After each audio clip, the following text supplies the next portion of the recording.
je crois beaucoup en lui et j'espère qu'il sait qu'il a dans sa vie à présent une artiste avec qui il peut travailler, autant qu'une amie sur qui il peut compter. Pour les deux amis, le retour de Maceo au château a marqué un nouveau départ.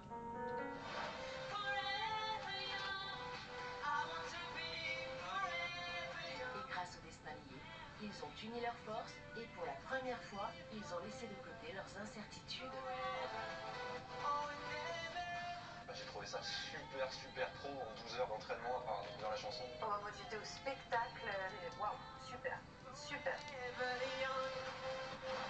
Après avoir eu l'honneur de partager la scène avec David Guetta au Energy Music Awards,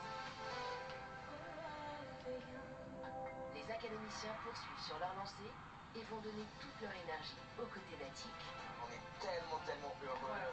On voulait tellement chanter avec Attic. C'est vraiment la cerise sur le gâteau, c'est clôturer cette semaine de destin lié en beauté. Ça va être quelque chose d'incroyable, on a tellement hâte et j'espère qu'on va tout déchirer comme la veille au Energy Music Awards.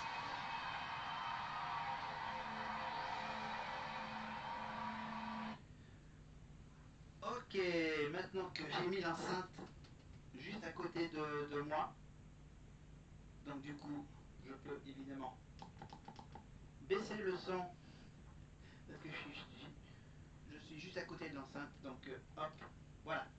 Alors, ça me fait vraiment mon petit coup en stéréo. Donc la réponse à pourquoi le 2 décembre 2002 a-t-il été un jour important pour Britney Spears, c'est parce que, évidemment, enfin, c'est pas à cette date-là qu'elle a rompu avec son ex-petite amie Justine. Ce n'est pas non plus le jour où elle a dîné avec ses copines Christina Aguilera et Shakira. Ben non. Parce qu'en fait, c'est sa date de naissance, le 2 décembre. Et donc, vous avez compris qu'elle était née en 1991. Et oui, elle est née le 2 décembre 1991 et en 2002, elle a eu ses 21 ans. Et oui. Et je peux vous dire que la prochaine question, ça sera une question sur le fameux Acerere, sur la SketchUp évidemment. Parce qu'on se demande d'où vient le nom du groupe, la SketchUp. Est-ce que ça a un lien? Est-ce que c'est parce que leur père est un chanteur baptisé la tomate? Tomate, ketchup, voyez? Voilà, leur père est un chanteur baptisé la tomate. Leur nom, leur nom vient du fait qu'elles rougissent pour un rien. Les joues se rougissent, enfin elles rougissent, voilà. Ou est-ce que c'est parce qu'elles mangent tous leurs plats avec du ketchup? Voilà. Les frites avec du ketchup, haricots verts avec du ketchup, un bon steak avec du ketchup, une cuisse de poulet avec du ketchup. Voilà, tout à base de ketchup. Est-ce que c'est par rapport à leur père, par rapport à leur rougissement, ou est-ce que c'est parce que elles mangent beaucoup de ketchup? Voilà. La SketchUp. D'où vient le nom? Et apparemment, c'est une source fiable hein, pour la bonne réponse. Ah, ah ouais, d'accord. Ouais, j'ai vu la réponse. La bonne réponse. Parmi ces trois, il y en a une qui est bonne. Leur père est un chanteur baptisé La Tomate. Est-ce qu'elles rougissent pour un rien? Ou est-ce qu'elles mangent tous leurs plats avec du ketchup? J'arrête, je suis en pleine folie de ketchup. Alors, allez, on finit avec bien sûr le chanteur Attic avec sa reprise de Angela. Na, na, na, na, na.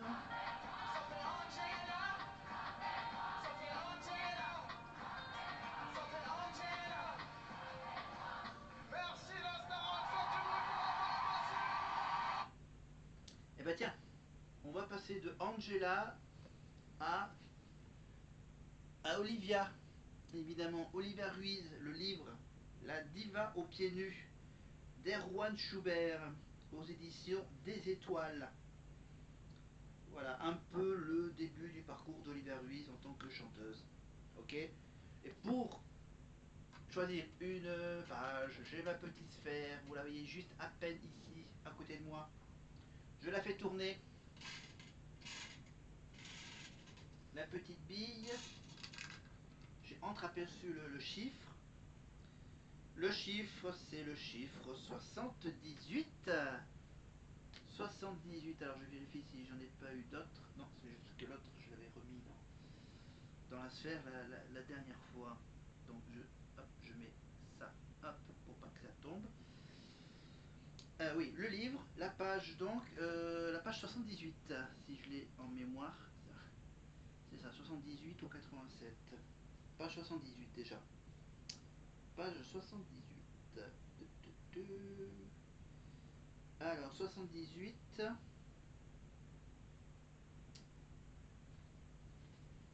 Ok, d'accord. On va commencer par...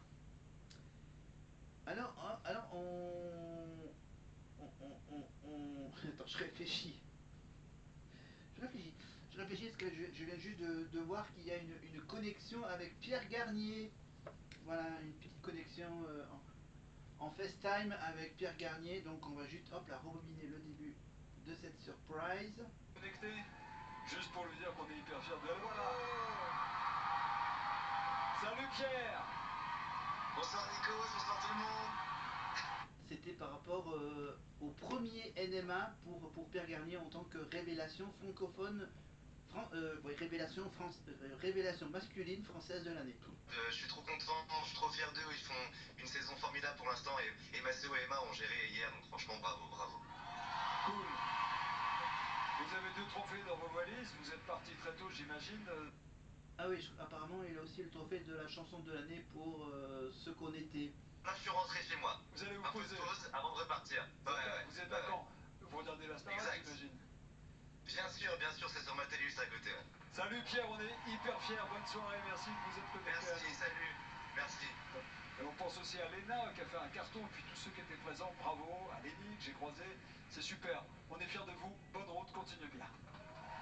Voilà, ça va devenir un rendez-vous annuel avec les NMA et la Starac. Mais on revient maintenant à Olivia. Olivia Ruiz, évidemment, avec la tournée de la femme chocolat qui aura duré plus de 200 dates. Hein, la tournée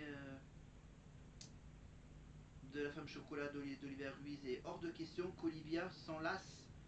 Elle a ses petits trucs pour éviter de se laisser enlisser dans le quotidien. Elle fait en sorte de ne pas se lasser en réarrangeant les morceaux et le spectacle. Voilà. Elle essaie de changer un peu l'instrumentalisation. Elle change pas les paroles, elle change juste l'instrumentalisation.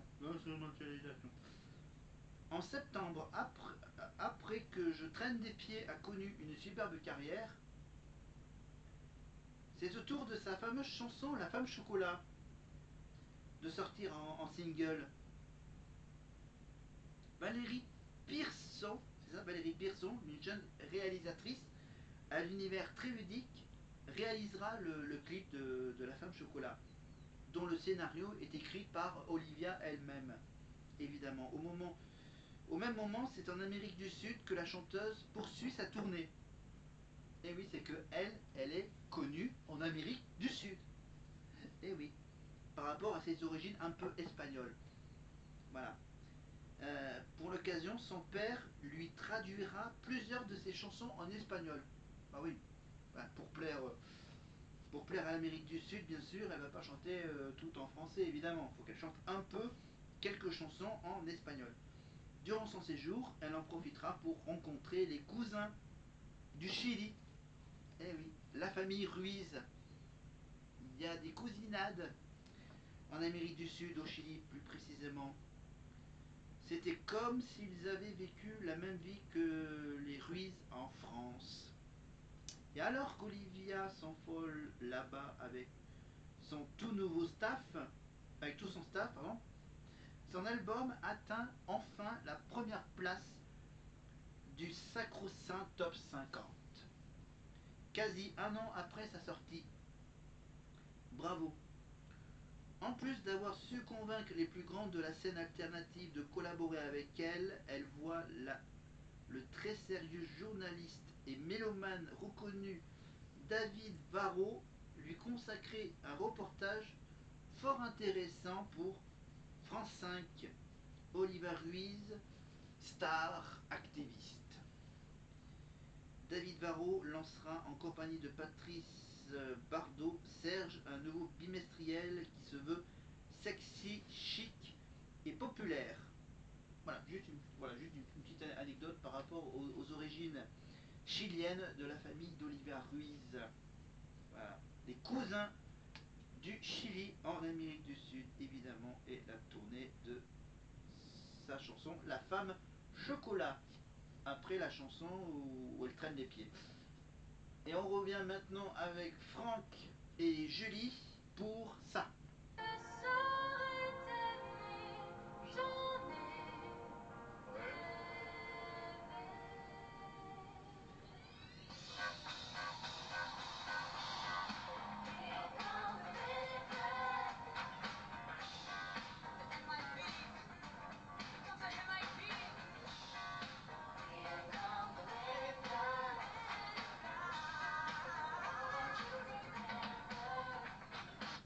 Ah bah tiens, ouh, ça remonte en Starac 4, évidemment, pour cette reprise de Men in Black. C'était, je crois, en 2004, c'était avec Harlem, évidemment. Tout ce qui est un peu rap à la Starac 4, c'était évidemment synonyme de Harlem, évidemment, le chanteur Harlem, l'élève Harlem. Harlem avec sa reprise de Men in Black, c'était avec, je crois, il y avait Oda, je crois, qui était dans cette chanson, qui figure dans l'album de la Starac, qui fait son cinéma. Voilà. Et là, dans les chœurs, on retrouve Lucie, Maureen, évidemment. Allez, on les écoute quand même.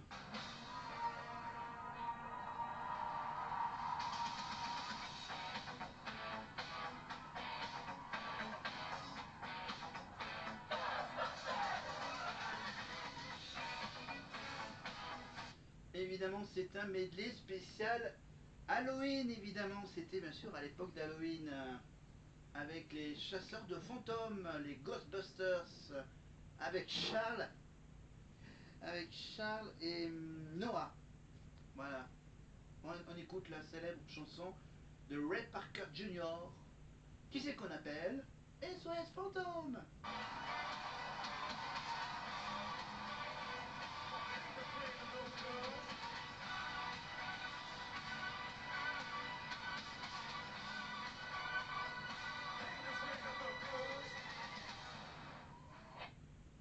Et il ne nous reste plus que de chanter une chanson typiquement cultissime pour les soirées de fête, la fameuse salsa du démon, évidemment.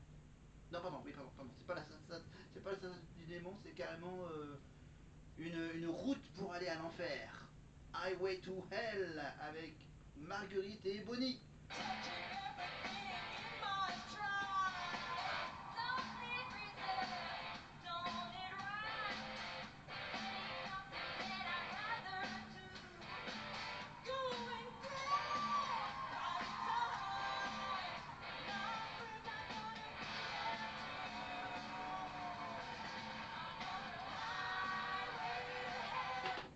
Oh, pardon. Hop là, heureusement que j'ai pas renversé ma tasse.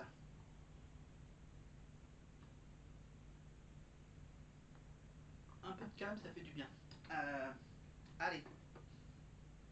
Je vous donne la réponse à la question sur la ketchup. Comme on est un peu dans l'univers rouge et noir d'Halloween, d'où vient le nom du groupe espagnol Las Ketchup? Évidemment, ça ne vient pas du fait qu'ils mangent toujours du ketchup. Ce n'est pas du fait qu'elles rougissent pour n'importe quoi, pour rien. C'est tout simplement parce que leur père était un chanteur baptisé la tomate. Voilà. C'est des filles qui ont un père donc chanteur qui avait comme surnom la tomate. En espagnol, bien sûr, tomato, et tomato. Et donc du coup, les filles se sont dit tiens, faut qu'on cherche un nom de groupe. T'as pas une idée, papa? Ben moi je m'appelle Tomate. Pourquoi pas vous appeler les ketchup. Et ça devient donc la SketchUp en espagnol. Mais la troisième question là, que je vais vous poser tout de suite, avec la réponse dans quelques minutes. Troisième question de ma petite fiche bleue, pour la première partie. Qui a écrit les paroles de Papa m'aime pas? Qui a écrit les paroles d'une chanson de Mélissa Mars, Papa m'aime pas? Est-ce que c'est Mélissa Mars elle-même? Est-ce que c'est Pascal Obispo? Ou est-ce que c'est la mère de Mélissa Mars qui a écrit les paroles de Papa m'aime pas? Alors là, faut remonter à loin, parce que ça date des débuts des années 2000. Qui a écrit les paroles de Papa m'aime pas chantées par Mélissa Mars? Elle-même, Pascal Obispo ou sa mère? Là, une question un peu plus difficile. Tu vois, ça va crescendo. C'était un peu facile pour trouver l'histoire du 2 décembre avec Britney Spears, l'origine du groupe La SketchUp et à savoir qui a écrit les paroles de Papa m'aime pas de Mélissa Mars.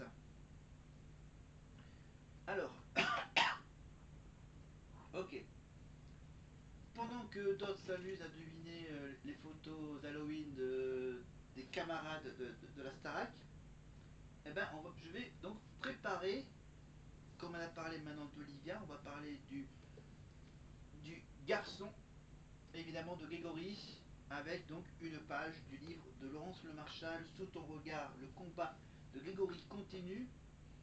Évidemment, le combat continue, évidemment, avec l'association Grégory Lemarchal, évidemment, association Grégory Lemarchal.org.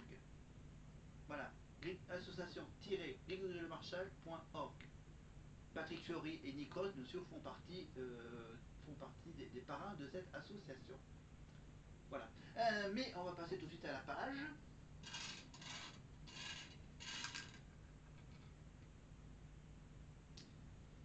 Ah, là on me propose la page 3. Mais malheureusement, la page 3, il n'y a pas de page 3. Alors, et du côté de Pékin Express, je pense que là non plus.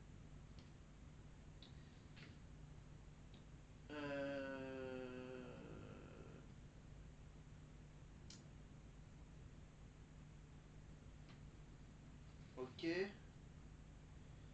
Ok, bon, ok, donc là on prend le Joker. Parce que page 3 c'est... Laisse béton. Mais on va piocher une autre case. Hop là, une autre page. Il me reste pas beaucoup, il me reste une petite dizaine de billes. Ah, page 17. Alors, page 17, on va plutôt aller du côté de Pékin Express. Parce que si je me dirige vers Grégory Lemarchal, on va tomber sur la petite enfance de Greg, enfin à peine sa naissance. Donc j'en ai peut-être un peu parlé. On va savoir si c'est intéressant quand même. Si c'est intéressant. Alors est-ce que c'est intéressant?